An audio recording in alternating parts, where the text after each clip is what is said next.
క్రింది వాక్యాలను పరిశీలించండి అన్నాడు. పరిశీలించి ఏం చేయమన్నాడు అనేది ఇక్కడ ఉంది.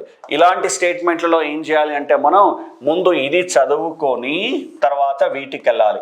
ఇక్కడే డైరెక్ట్గా క్రింది వాక్యాలలో తప్పుగా ఉన్న వాటిని పరిశీలించండి అంటే మనకేం కాదండి. కానీ అట్లా కాదు, పరిశీలించండి అన్నాడు. ఏ విధంగా పరిశీలించాలి అనేది ఇక్కడ ఉంది. కాబట్టి ఇలాంటి స్టేట్మెంట్లలో మనం ఏం చేయాలి అంటే ఫస్ట్ ఈ కింది క్వశ్చన్ చదువుకొని పైకి వెళ్ళాలి మనం.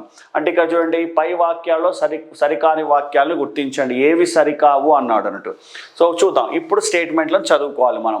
కృత్రిమ మేధ పరిశోధనకు centre for artificial intelligence and robotics Bengaluru nodal ఏజెన్సీగా ఉంది. Yes, it's correct.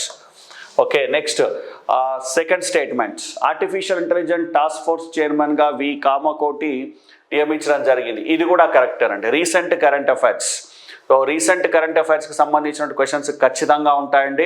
అంటే ముఖ్యంగా ప్రోగ్రామ్స్, పథకాలు, సైన్స్ అండ్